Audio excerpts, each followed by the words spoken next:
we should be doing based on what we've decided the problem is. Okay, so in lecture 1, we looked at sort of prevalence and incidence. I told you that mental health disorders are the most prevalent in the world, that they outnumber a lot of communicable diseases or infectious diseases like HIV, TB, and cancer. That there's a definite genetic component, but that it's relatively incompletely understood. That was the crux of lecture 1. Does everybody have some sort of recollection of it? Yeah? Lecture 2, why are you not working? There we go. Lecture 2 was that we looked at heritability and epigenetics and whether this genetic component can be passed on through generations and what that means in terms of diagnostics and testing. So just because I know that it's a heritable disorder doesn't mean that I know what exactly is being passed on.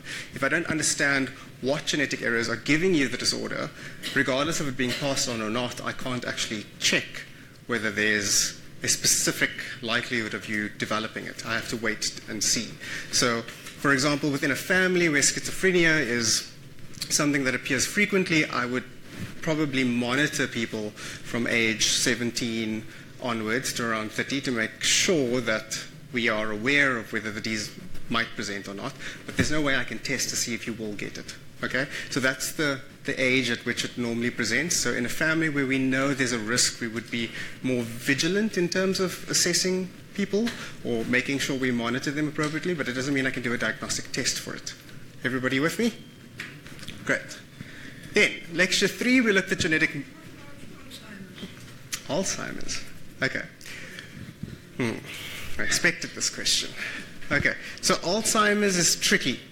There is a genetic test that gives you a likelihood of developing Alzheimer's, clinical, which is why I think you're asking me, which is the ApoE4. So there's a gene called APO, and it has a number of different sort of combinations of variants. And these combinations have been associated with various things.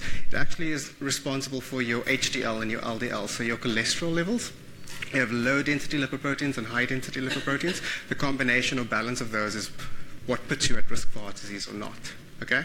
So the ApoE4 variant of that has been associated quite highly with the likelihood of developing Alzheimer's, but it is not causal. So we can give you a risk assessment, but we can't give you an absolute diagnostic. And with Alzheimer's, in early onset Alzheimer's, we can show that there's a genetic link, but there's a lot of research looking into whether Alzheimer's, because of the symptoms and presentation in terms of dementia and even Parkinson's to some extent, whether you are just showing neuronal atrophy, so your brain's just starting to wear itself out, or whether you're actually presenting with a disease. So remember I told you that all of your cells divide except your brain cells that are perfect, right? So can you imagine that from utero you had a brain cell and now at 90 years old that same cell has been working 24/7 for 90 years? It makes sense that it's going to get tired at some point. So in terms of neuronal atrophy, which is basically the brain cells starting to die out, it's just not designed to live that long, and they don't get replaced. So the whole memory loss, the dementia, those kinds of things in terms of like aging tends to be what happens. So there's a big argument about whether Parkinson's is really Parkinson's. I mean, there is early onset disease, in which case, yes. But do people start displaying symptoms of Parkinson's because they are showing neuronal atrophy, or do they actually have a disease? Does that make sense?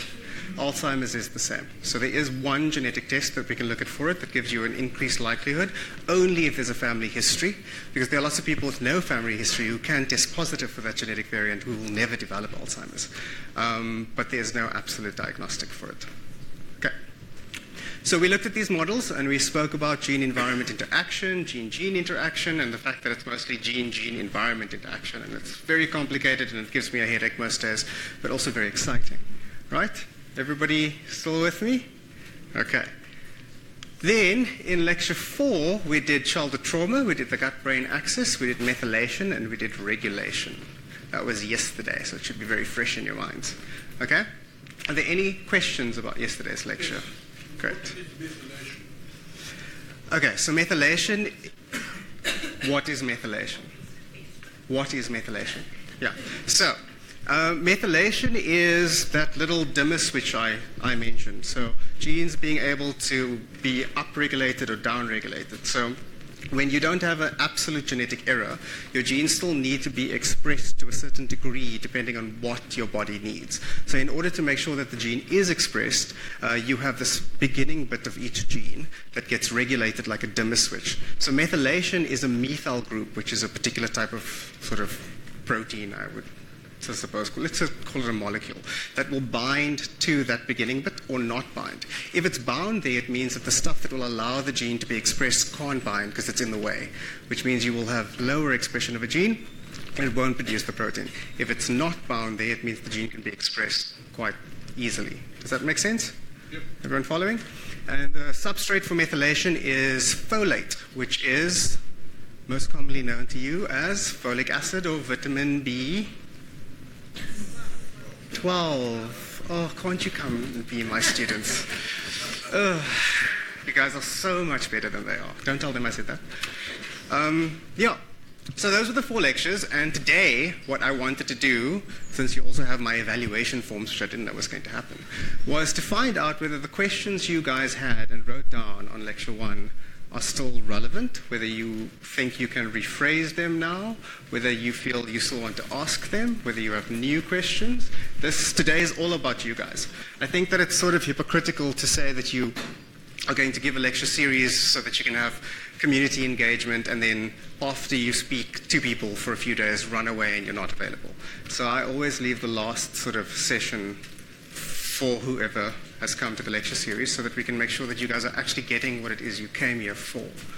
So today is the day where I'll answer everything that you have. I'm not going to say I'm going to answer it well, but I will form words if you ask a question. So is there anyone? Oh, okay. Yes, you're first. I'm interested whether there's a feasible way of testing to see whether your gut is getting the stuff it needs. Okay. So are you referring to the microflora within the gut, or whether are you referring to you in terms of nutritional value?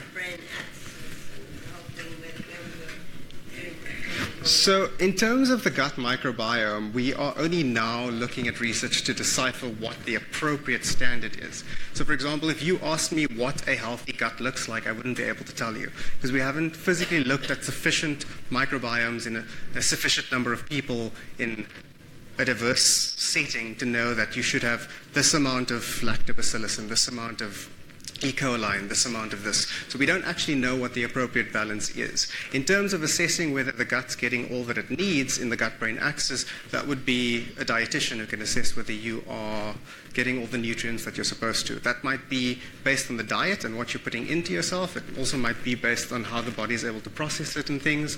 I mentioned to someone that vitamin D is also very important. And a lot of people think that just because it's sunny that you're getting the right amount of vitamin D. That's not how it works. So if you look at a UV profile across the globe, there are many sunny places that don't have the right UV penetrance to allow for vitamin D production. So just being out in the sun, depending on the part of the world you're in, doesn't mean that you are actually producing sufficient vitamin D in order to process what needs to be processed. Does that make sense? Okay. People of darker complexion, like myself, would need to probably take a supplement if I was in the UK, for example, because you don't get as much UV penetrance in that part of the world. So darker complexion means that you need a lot more sunlight in order to actually produce vitamin D. Lighter complexion is not. That's why you have more Caucasian people in the UK, Europe, than you have down here. Does that make sense? But the UV spectrum has changed substantially since we decided to populate the world. And also we travel quite extensively. So just because it's sunny doesn't mean you're making vitamin D. And vitamin D is very important in terms of nutritional value in processing the things you need. Yeah.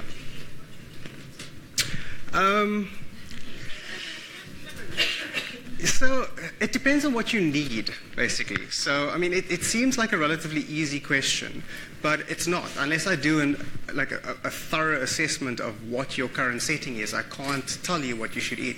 I mean, I know that there are magazines and there are articles to say that you should eat well, you should eat this, and you should use vegetables. But depending on what it is you need, that kind of diet that you would consider healthy might not actually be healthy for you. Remember, I told you everything in excess is bad. So most people, I mean, eating well is, yes, the ideal thing to do, but I mean, you should go for sort of a yearly physical with your physician and make sure that everything is as it should be. And if he reports that something is not as it should be, then you can counter that. But there's no way that reading a magazine article or listening to anyone is able to provide a broad spectrum ideal for what you should be eating. I mean, the most popular diet now is Banting, is it not? How do you guys feel about that? Who said brilliant?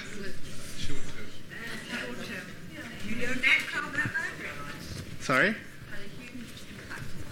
Okay, are you still on it though? Well, how long have you been on it? If inflammation. Okay, so if I told you that you were going to lose an excessive amount of weight in a very short period of time, what amount of physiological stress do you think that will put on the body? But I didn't do that. Okay. Banting is good in terms of I feel like a short-term application for weight loss. But I have never seen so many skinny, unhealthy people in my life. It is not something that you should do long-term because it does not give you the appropriate nutrients. It puts severe stress on your body. And just because you look skinny doesn't mean you're healthy, which is why I think it's so inappropriate for so many restaurants to offer it in a menu item when they have no idea what it is they're doing.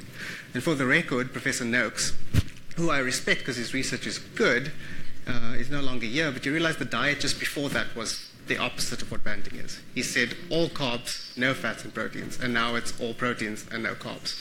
So... That can happen through its research. Sorry? The all carb thing, that was all based on athletes and doing cardio. Yeah, because he's in the same building with sports science. Yeah. Isn't he? Because I saw him on TV with the national government advocating for Banting, so I feel like really... I'm just saying that unless you know what it is you require nutritionally, I think that it is irresponsible for you to go on an extreme diet. Banting is good because there's a lot of people that need to lose a certain amount of weight very quickly so that they can take action and move forward and establish a healthy eating plan for themselves. But to go on a diet just because it's working indefinitely, there is no diet that is going to give you the nutritional value that you want, because the term diet implies that you're limiting your calorie and intake, which also means you limit sort of a number of factors that your body might need. I'm not saying diets are bad. I'm just saying you need to be responsible about being on it. So I'm not criticizing Banting at all because it is really, really good, but I have seen Banting go quite south in some people. But I wasn't overweight in the first place. Okay, no, that's good. I mean, if you're using it to manage your weight in a responsible fashion and also making sure... Okay, then it's fine. I see a lot of... But I think it's to do with the sugar. Coming off sugar is what he's all about. And now the more I read about cancer, the more I read that it's... How much sugar do you think is in protein and fat components that you might eat? How much sugar do you think is in meat? Yeah, you're saying that Banting is about coming off sugar. How much sugar do you think is in fruit and in meat and in... You shouldn't eat too much fruit. You shouldn't. Eat too much. But if you look at the Banting components, how much sugar do you think are in those? I have no idea. See? But you stop eating white flour. Sugar. Yeah, I get that. I mean, processed foods are easy to sort of assess in terms of what you think is inside them. And I mean, I think it's easier to sort of make a decision about whether it's high sugar content or not. But there are a lot of natural products like fruits and vegetables and things like that that are very high in very specific vitamins and minerals and things, and people are not often aware of that, which is why I'm saying being on a healthy diet doesn't necessarily mean that you are actually giving yourself the appropriate nutritional components.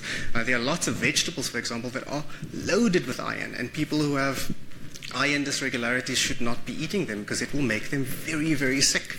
So did you ever think that spinach and green vegetables were going to send you to the hospital? Because they can.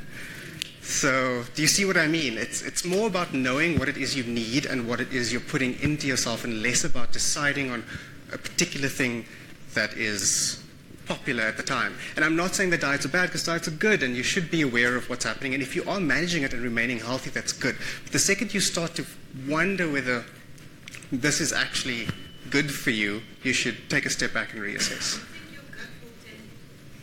Probably, yes, very quickly. The thing is, will you listen to it?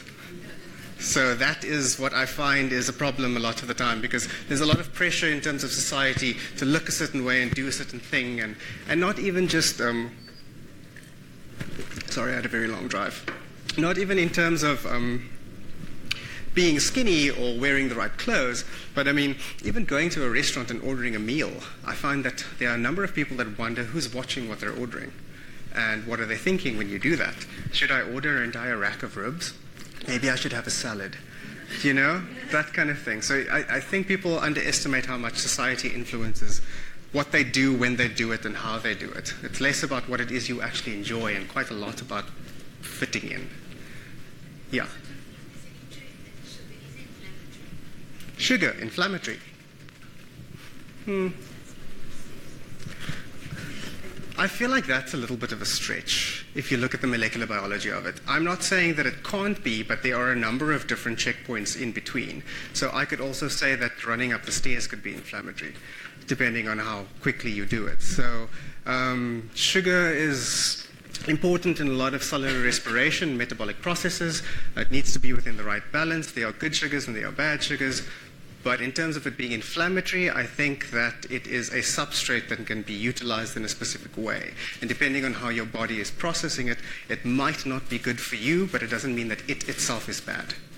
Does that make sense? Yeah. Yes.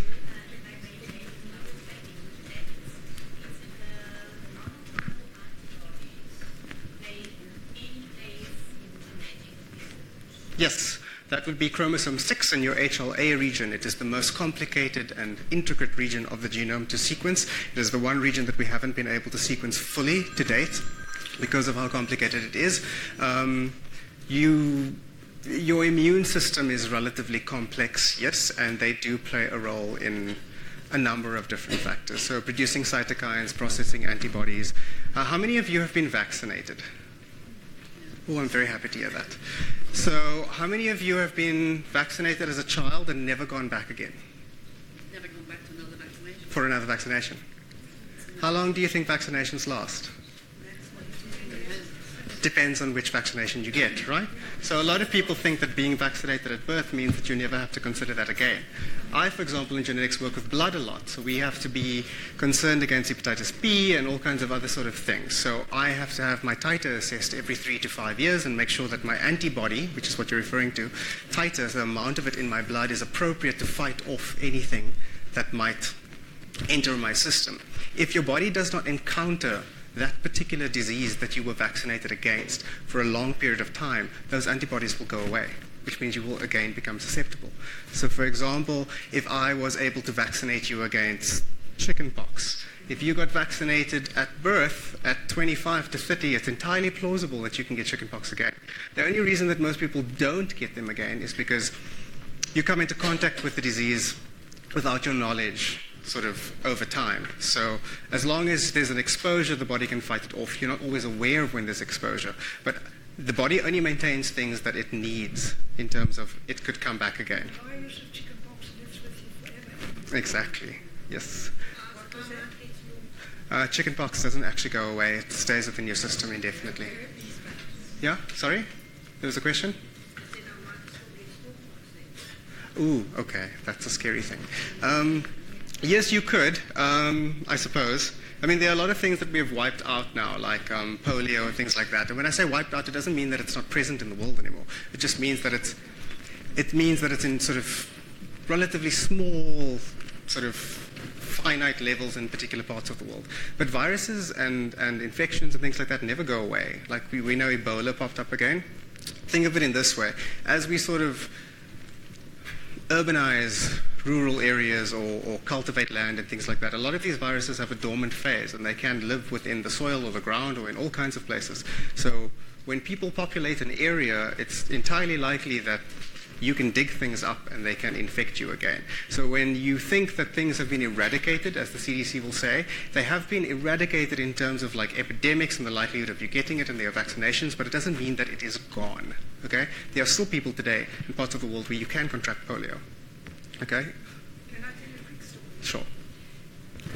Grandmother in a wheelchair, paralyzed, and she told me that she'd only just got polio because her grandchild had received inoculation and she thought it was her grandchild. From the inoculation? That is unlikely. It's actually impossible. She then got polio, she was in a wheelchair. It's impossible. So a vaccination is a modified version of the disease, yes, so it does make you slightly sick, but remove the component that will allow for the infection. It is impossible for you to contract a disease from a vaccination. You will mount an immune response, or you'll feel slightly bad, but in terms of manifesting the disease, it's not possible. Physically, it's not possible. You might have gotten polio after the vaccination, but it must be coincidental, because there is no way, like physically no way. Vaccinations also go through clinical trials, for the record. It's about 12 years before any vaccination comes off the floor. And that's after the research setting. But we remove all of the components that will allow for manifestation of the disease, and only leave bits in that makes your body able to recognize parts of it. So it's going to mount response just by looking at, if it was a person, you recognize the ear or the arm or the skin color or something like that. That's how your body mounts a response in terms of vaccination. But there is no infectious component that we leave in there because it's irresponsible, really. What about this whole terrible controversy about children being vaccinated with the MMR getting autism? Okay, I tell you what, before we get into that, who believes that vaccinations can give you autism? Don't be shy. Okay. Could you tell me why?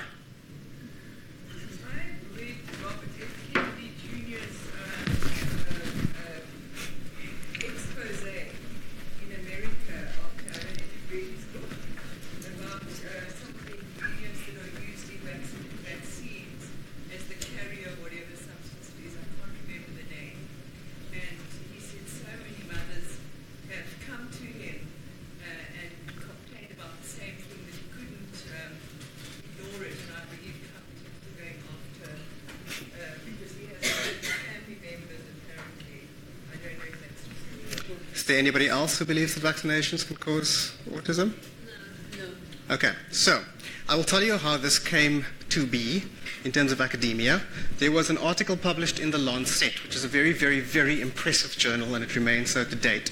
That article was populated with research that has subsequently been discredited. The scientists, because in my field you need to publish and be recognized in order to maintain your job, had fabricated the information, had admitted to that. The article was retracted. It is the only time that vaccinations have been associated with autism outside of the social media and public domain. There's absolutely no academic argument to stipulate that it is. That doctor was discredited. It's an English doctor. He's no longer a doctor. So that is the only time it has come up. It spiraled out of control, but there is absolutely no scientific support at all. And not because we haven't looked at it. We have looked at it. There's absolutely no scientific support that vaccinations can induce autism at all. And I feel like we live in a time now where people don't know what polio and things like that look like. You know, there's a lot of people who don't remember what those diseases were like. And the reason you don't remember is because of vaccinations. The tragedy is this Vaccinations. And you need to remember that in terms of vaccinations, it's not a lot of people, and this is my personal opinion, and I'm not trying to like accuse anyone of anything. You're allowed to do whatever it is you like. It's your bodies, it's your beliefs. But in terms of vaccinations, what makes me the most uncomfortable is not necessarily that you're choosing not to vaccinate yourself, because it is more than that. You need to think about it in terms of you are not functioning in isolation. And I just told you now that antibodies are only present for a certain period of time. If you're not exposed to it often enough, they dissipate, which means unvaccinated people who are then exposed to other people who are at risk for contracting infections, put other people at risk for contracting infections.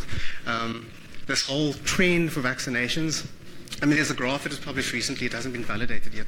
There are a lot of diseases that we are not familiar with that seem to be popping up a lot more often than they did before. And qualitative research is looking at whether this is associated with vaccinations versus not. There are certain vaccinations that I feel are not necessarily necessary to get. And I mean, you are putting something foreign into your body, so if you don't actually need it, then don't do it. But in terms of vaccinations being associated with autism, I unequivocally believe that that is not the case. I'm not saying that you should be vaccinated, but no. If someone can show me support, one inkling of evidence in a scientific fashion that shows me that, then I would be willing to concede to listen to that argument. But in the last decade, there has been nothing, despite everybody working on it. So there's a lot in the media about it. It is a dangerous thing to to sort of not do. There are a lot of things that vaccinations protect you against, and it's not, a lot of people say it's my choice, except it's not, because you do not function in isolation in society.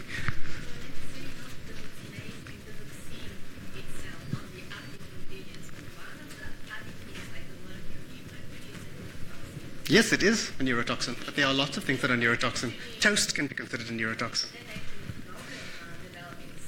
Vaccinations you get once off, and then you maybe have to go for a revaccination many years from now. The components that you could consider associated with any sort of toxic level within a vaccination is not at sufficient a quantity to warrant any concern, and because you don't get it frequently, there's no risk for buildup. So no, that is not appropriate. That's why you can go for a flu vaccination every year, which doesn't prevent you from getting the flu, but it is modified each year to try and prevent you from getting extreme versions of it. Remember, the flu virus is do you know that we can't treat viruses? Who knows that? Right? Okay, so if you have the flu and you go to a doctor and a doctor gives you, maybe I should ask you about this, gives you an antibiotic, how do you feel about that? They don't do that today. You know, because people are smarter these days, I feel.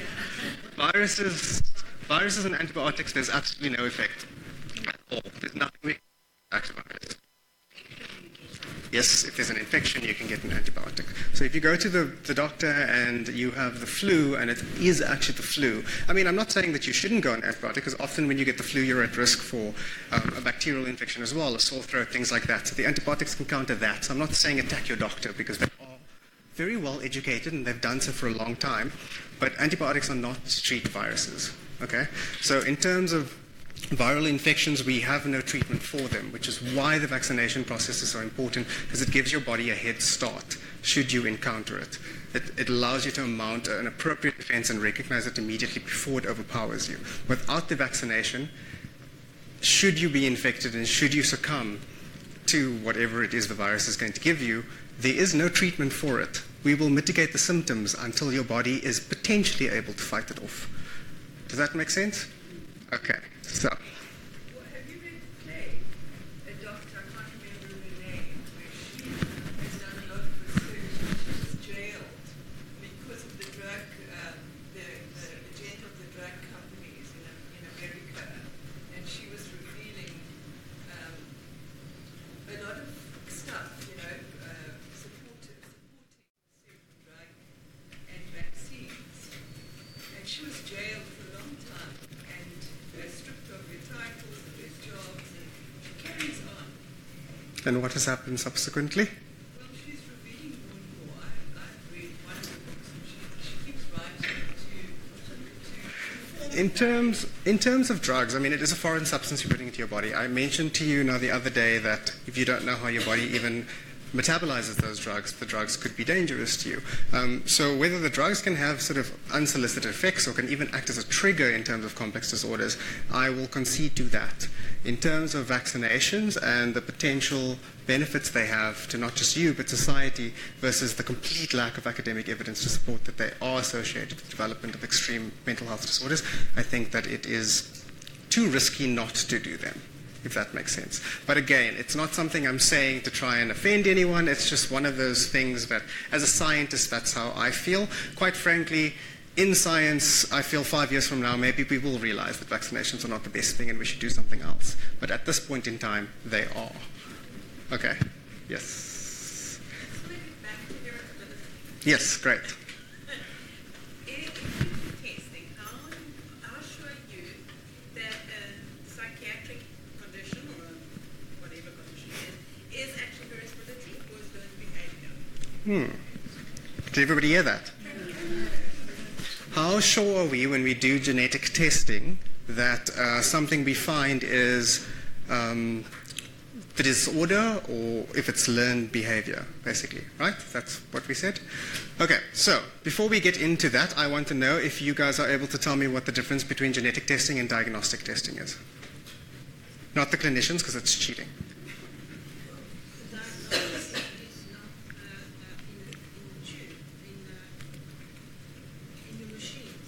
Diagnostic testing are tests we're able to do because we are able to look for something that we know is causal in terms of whatever trait it is you're looking at.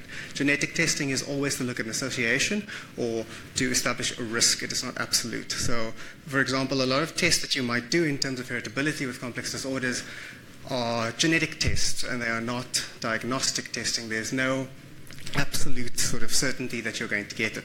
In terms of genetic testing, you would be looking at your changes in your genetic code. In terms of learned behavior, most of that would be an expression profile, so looking at methylation. We are able to assess that, but we haven't come far enough to assess what methylation profiles over what number of genes are associated with a particular behavior. All genetic and diagnostic testing that looks at the DNA itself would be not learned behavior, because that's going to be something that is perpetuated for generations. It could be useful in terms of allowing for a methylation profile to happen, but it needs to be a completely separate study. But diagnostic testing, we're not allowed to do a genetic test on any particular person if there is no actionable outcome that can result of it. Are you guys aware of that? There are lots of things that I might be able to test for, but if there's no treatment and there's no way in which me giving you the result is allowing you to action any sort of particular strategy that might facilitate you managing the disorder, it is irresponsible of me to do it. So we will not offer any genetic testing for which there is no actionable outcome.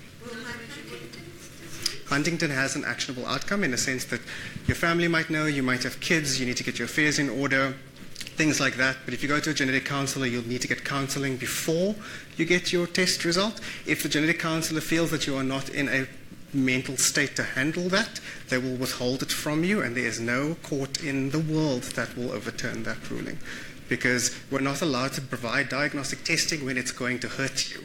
So if the assessment is made that you're not capable of handling the result, it will not be given to you. Schizophrenia, there is no diagnostic test at all. There are genetic associations, but there's nothing that we would test you for, because we wouldn't. Yeah, the DSM.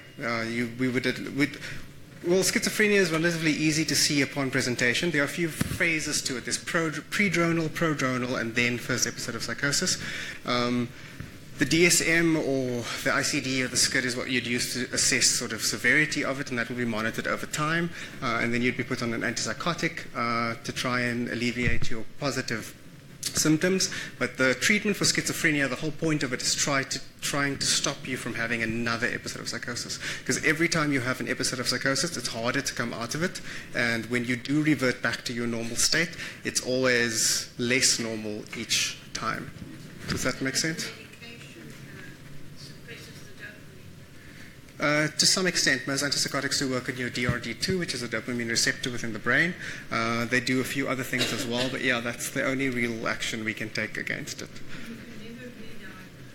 For schizophrenia, at this point in time, no, there's no diagnostic test. Hopefully one day, but not now. The problem is, if I test you and I do develop a diagnostic test for schizophrenia and I tell you you're going to get it, there is no treatment that I can give you outside of antipsychotics. And you shouldn't go on antipsychotic before you present. So what would be the usefulness of a diagnostic test for schizophrenia? What I mean is, say, 20, 30 years. Do you see? Yeah, we 20 or 30 years from now.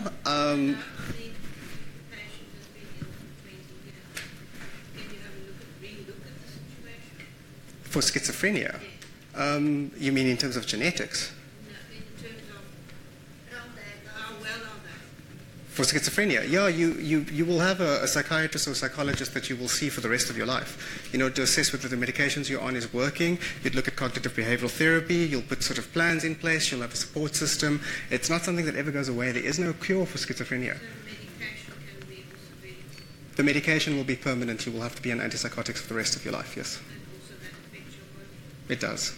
There are lots of side effects associated with the drug, but the disorder and its prognosis and how quickly it will progress without it is more extreme than the side effects that you might succumb to. So it's one of those things you weight it up a bit. Yeah. So could I ask you, I was going to ask you, if you've been so long before you imagine there will be a breakthrough on schizophrenia on the genetic side, but now, obviously that's going to be a long time. So now my question is, does that mean there will be no improvement in medications until there's a breakthrough? You guys are difficult. But I mean that in the nicest way. Like it's very good. Something that I did want to say as we get to the end of the lecture was, a lot of people don't often appreciate or they don't tell the audience that I learn as much from being here as you guys might learn from me. So you guys have been a very engaging audience, and things like that are good for me, so thanks for that.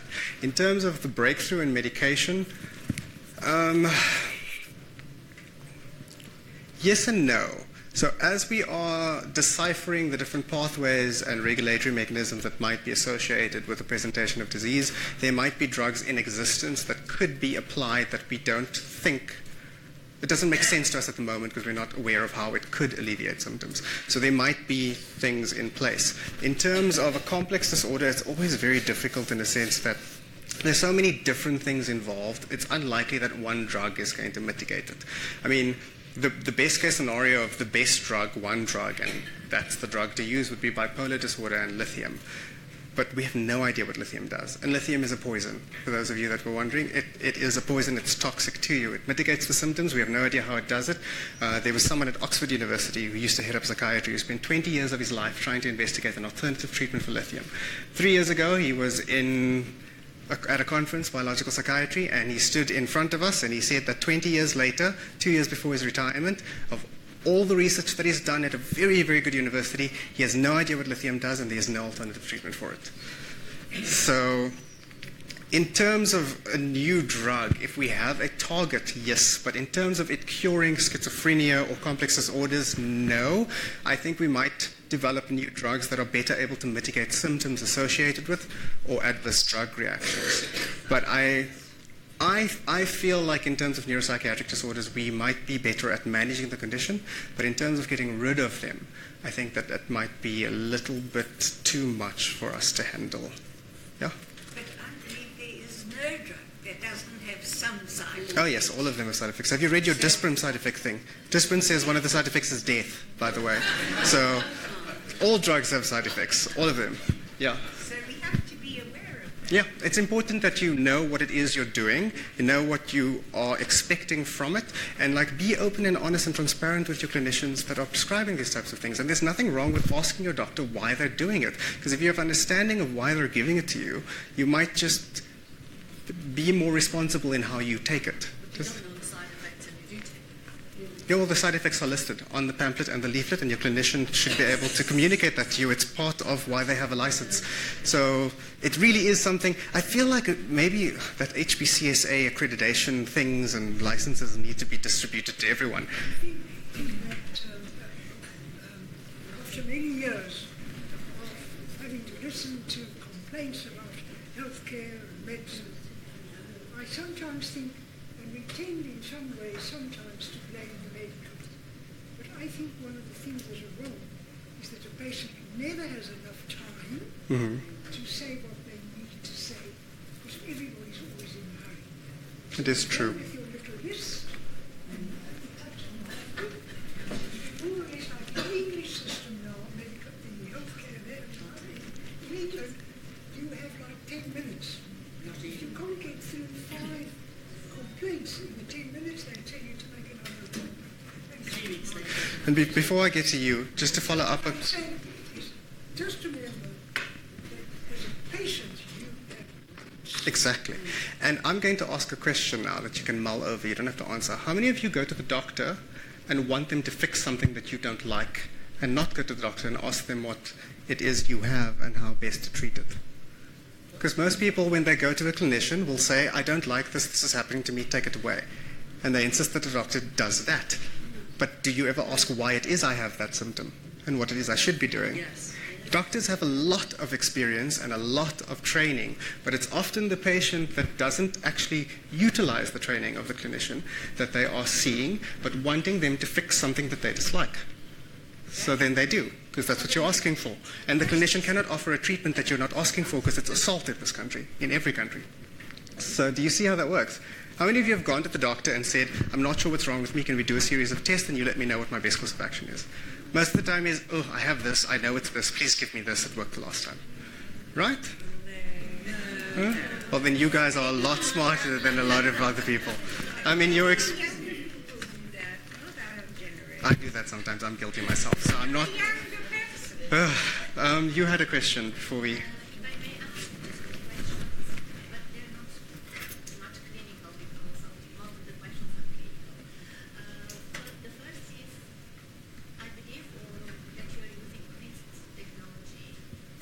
You believe? CRISPR technology Okay. in the genetic research. CRISPR. Yes. Okay. So did you find out any side effects? Of CRISPR. Yeah. Do you guys know what CRISPR is?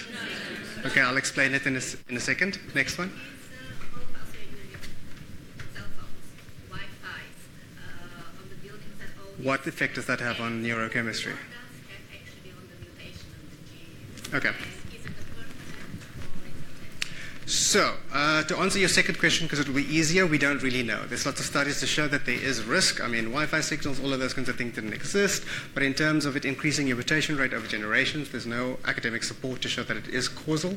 I'm sure that it is doing something that it shouldn't be doing. But in terms of focusing on that one aspect, if you told me what you did today and where you were and what was around you, I promise you I'd be able to list a number of things that you can think of that are also putting you at risk for potential things later on. Remember the slide I said urbanization is associated with things? Focusing on one aspect and thinking removing that one aspect is going to have a drastic effect on your reduction of risk is a foolish statement, I think, or a foolish idea to sort of go with. There is no academic support to show that it is causal. There is evidence to show that it could be potentially hazardous depending on how often and what your rate of exposure is. But if you're asking if whether using your cell phone has increased your risk to develop brain cancer, we don't know and we can't say for sure. Does that make sense? Because people had brain cancer before cell phones. They have brain cancer with cell phones. There's no real increase in the amount of brain cancer before and after. Whether it's putting certain people at specific risk, studies have not been substantial enough to support that. Then in terms of CRISPR.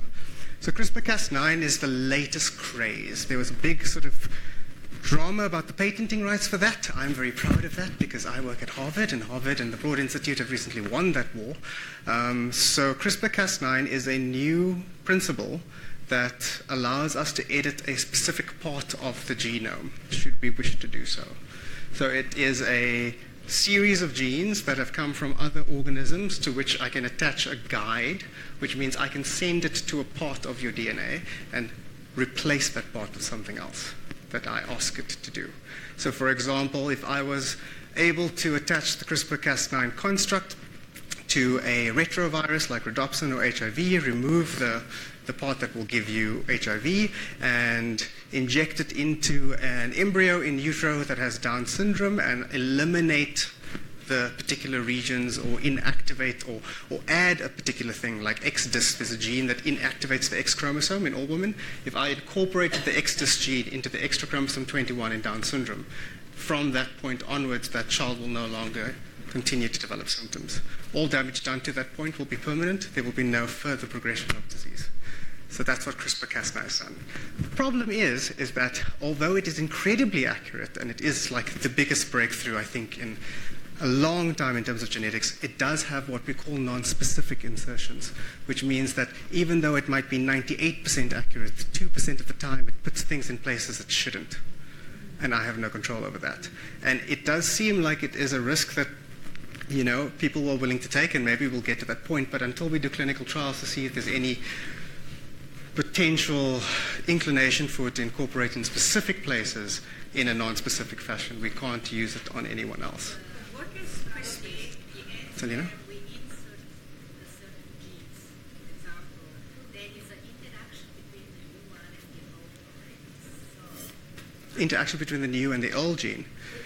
the one where actually they're connected. CRISPR will not be used to incorporate new genes. Also, genes are too large for the CRISPR system. There are some that are small enough to do so. CRISPR will be used to alter a particular series of nucleotides that are erroneous within the genome. It cannot be used to replace a gene. And in terms of removing a gene, it's a misconception. We cannot remove a gene, but I can damage it sufficiently for it to no longer produce a protein. So I can inactivate stuff and I can fix things, but in terms of removing and adding, it's not capable of doing that. Could you define? CRISPR is just an acronym, and I used to know what it stands for, but you know how scientists come up with these long, ridiculous terms for no reason? Okay, but what is it a thing you do something with, or is it Yeah. So it's, how I showed you there's exons and introns and those kinds of things. So it's a series of of exons that produce particular proteins, and then the front bit, instead of it being a dimmer switch, it's a guide. And that I can replace with whatever I want. And what that does is the proteins that are produced by the outside section will then read what that is, find its match in the genome, and go there. And if I have made the guide non-specific for the template, so for example, if I want to replace a T with an A, I will incorporate the A in the place of the T in the CRISPR construct, and it will go to where that is supposed to be, and it will change it out. So it will cut, remove, and replace. So it's a form of a program. It's a biological molecule. So How do you deliver it? there are a number of different ways in which we can do so. It depends on where you want it to act. So, for example, in the brain, it's not going to be practical because any injection into brain tissue is always hazardous. In terms of you needing to get to a place in the body, the bloodstream would be the most effective because it will then get to wherever it needs. And the idea behind it is it's so specific that it will only alter the region that you are interested in. The concern is every single cell in the body has the same genetic component, and we have no control. Once it's in you, I cannot get it out. So this is why we are reserved about using it in clinical trials, but it has been fast-tracked in a number of clinical trials, specifically with tuberculosis and HIV, because theoretically, CRISPR could be used to inactivate the HIV virulent component in every cell in a body of an HIV individual, eliminating any progression of the disease from then onwards. But it's years away from that application. Cloning. Cloning of what? In cloning, as in of people. So we don't clone people, it's not allowed.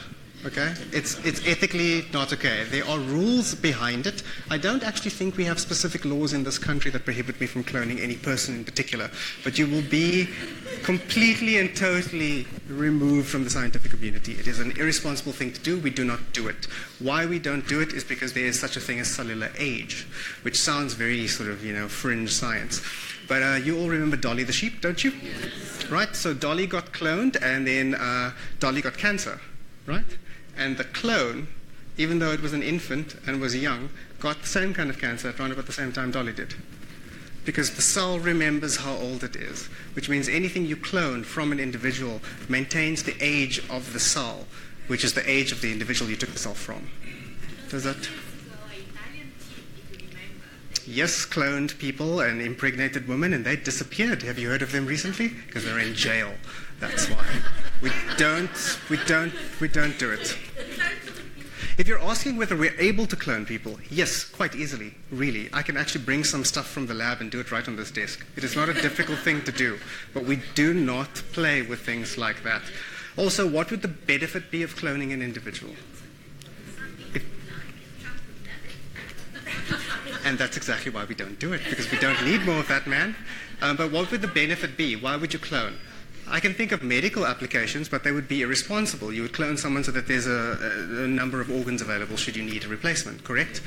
Right? Outside of that, can you think of another reason?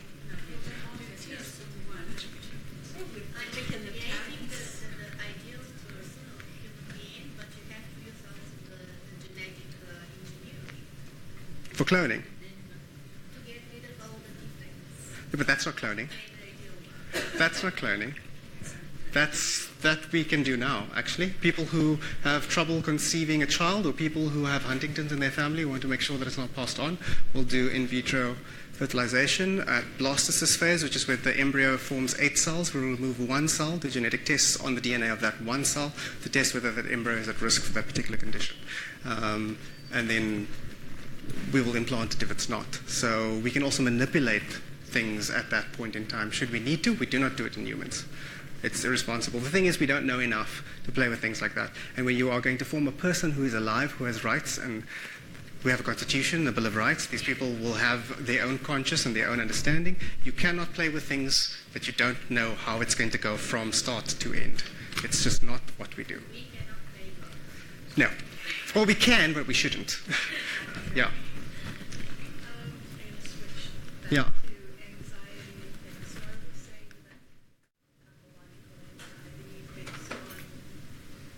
Genetics.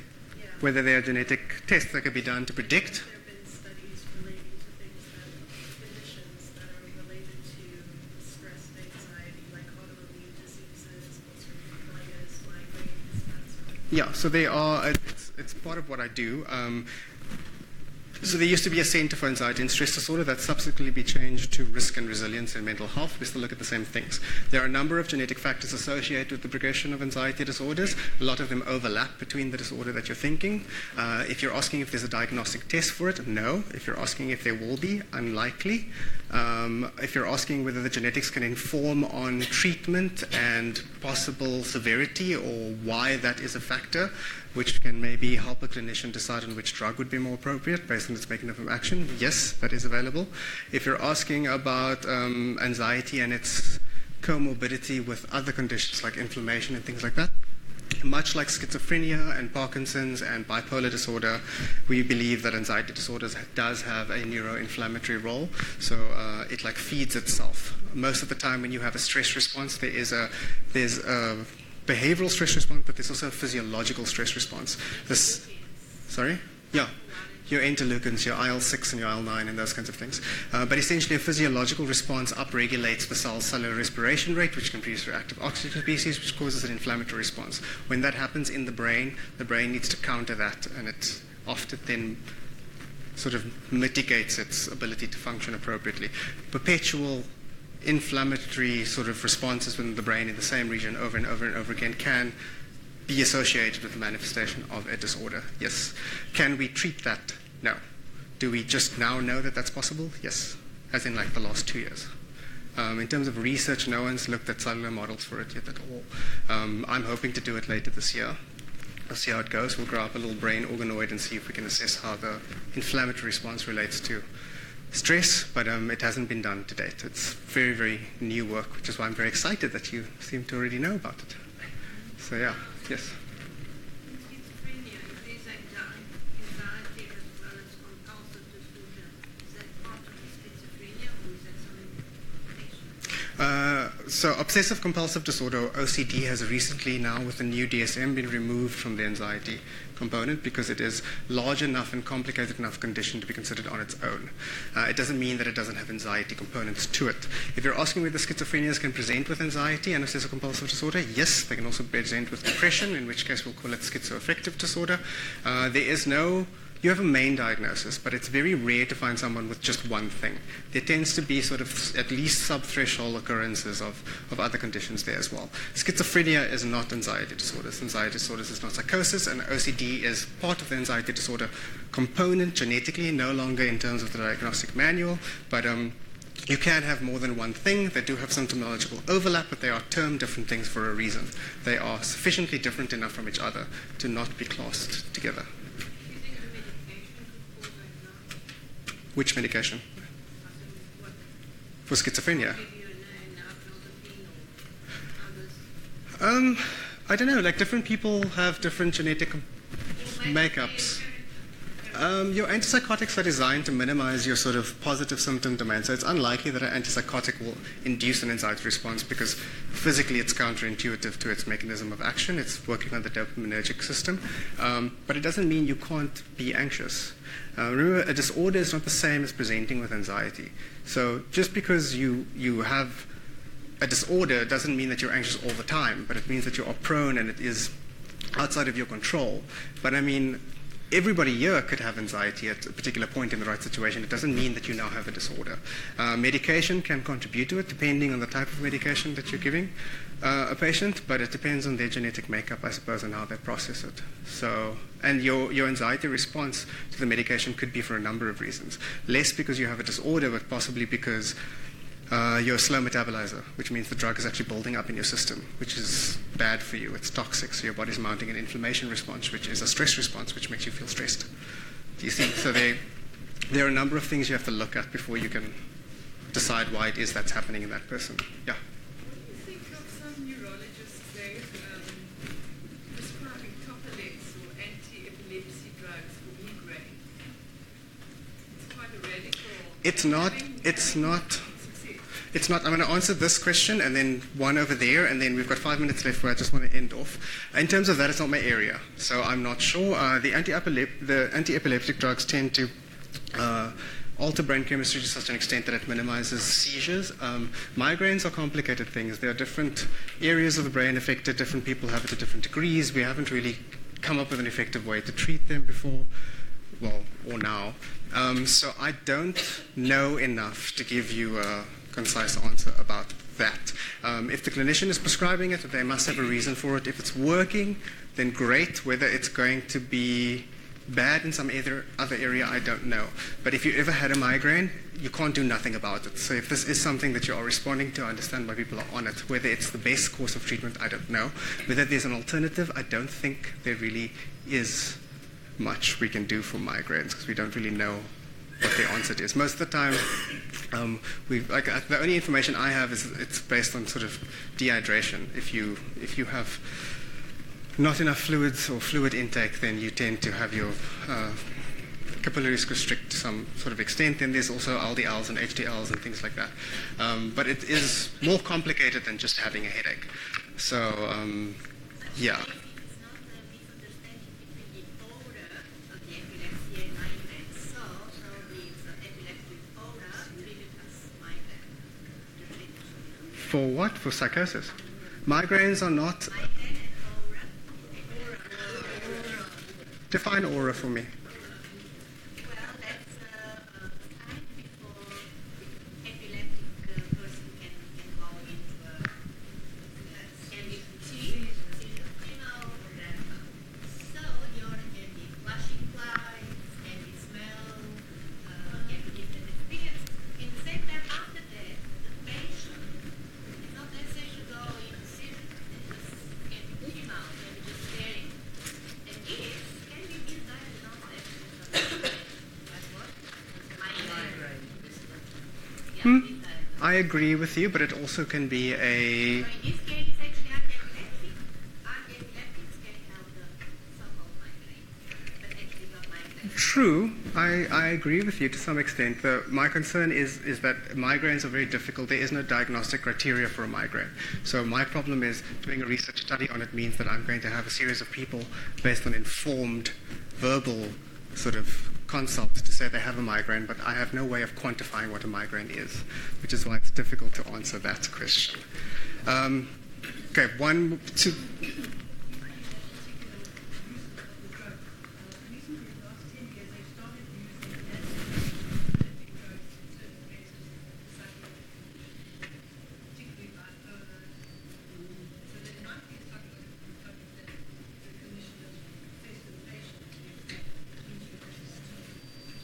And then you had a question?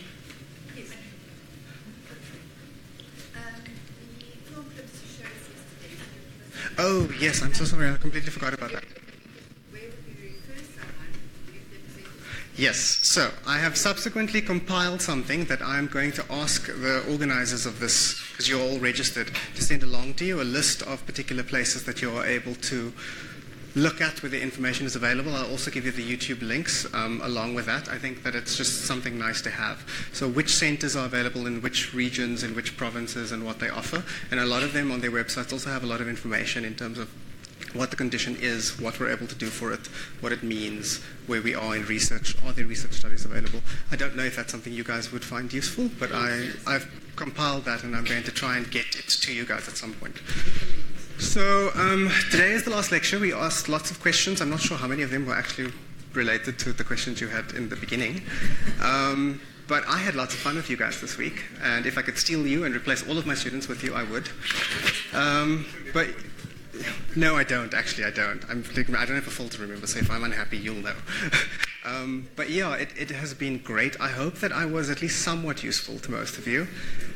Is there any burning things that anybody wants to ask me before I let you go and run away?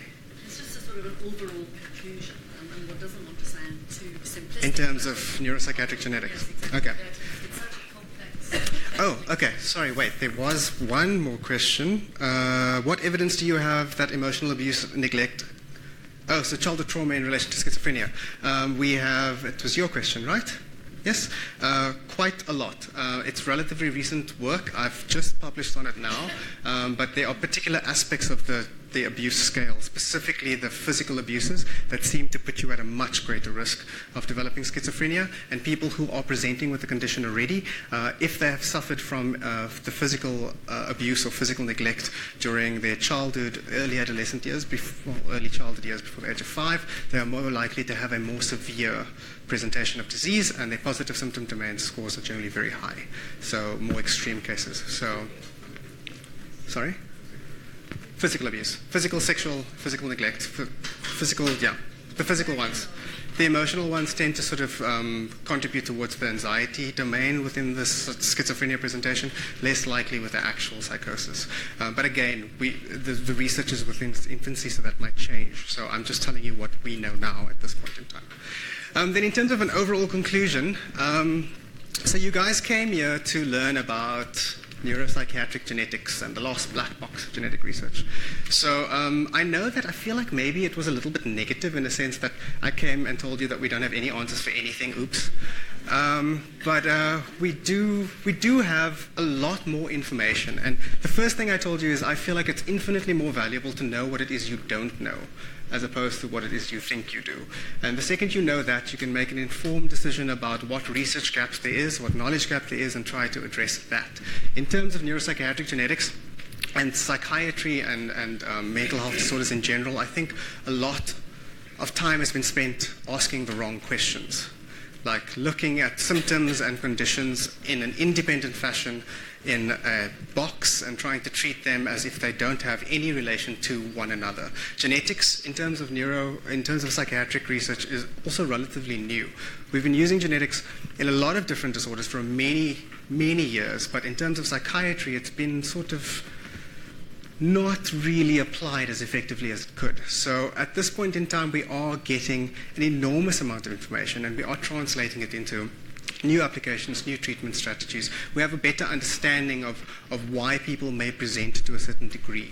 And I think in terms of genetic research now, even though it's not contributing as much as we would like in terms of a treatment for mental health, it is contributing a lot more to the understanding of why people have certain things and how it can progress within families. And it's important to never underestimate how much of a good thing it is for people to know what is going on with them. It minimizes their anxiety levels immediately, because the only thing worse than not knowing how to treat something is not even knowing why you have it, or if it's odd, or if it's your fault. Okay? So at this point in time, in terms of psychiatry, I will say this: genetic research is being used more in psychiatry than in any other particular aspect of disease today because of the incidence of mental health around the world. In terms of resources, we have large consortia. We have the PGC, which is the Psychiatric Genomics Consortium, and it is the one aspect of research that functions not within a country or within a city or within a continent. It is a global approach. The Psychiatric Genomics Consortium is the largest one in the world. It has over 1 million individuals that are currently enrolled in terms of the research capacity. It looks at a number of different countries. I think there's almost 900 researchers looking at it, and all the data is shared. It is a rule, before you're allowed to partake in it, that there will be transparency. So everything you find and everything you do gets shared with everyone else so that we can utilize it in our efforts, so that we can finally actually sort of make some headway in terms of psychiatric conditions. And it is unprecedented in terms of disease because it doesn't happen in any of the others. Mental health has become a hot topic in social media, but it's been a problem for a long time. And in terms of disease, you can see a lot of incidence rates going down in a particular disorder. Mental health has never, ever gone down in any country. It always goes up, and we are losing. So in terms of people trying to figure out what it is and looking at it and doing something about it, it is the one thing that I think the world is united against. And you mentioned Trump earlier. For all his flaws, he has increased the amount of funding in terms of mental health research as well. So the NIH, the NRF, sorry. Yeah. So in terms of that, we're like, it's the one good thing I feel like the world is doing now, if I was to pick one thing, is actually focusing on this and how it's affecting people, and also why I'm here, to make sure that we communicate what it is we're doing, when we're doing it, and who we're doing it for. Okay. So yeah, the hour's done. Thank you guys so much for the week. you guys have my email address. So like I said, if you have anything else you need to know, please email me and I will respond. Maybe not the same day, but I promise.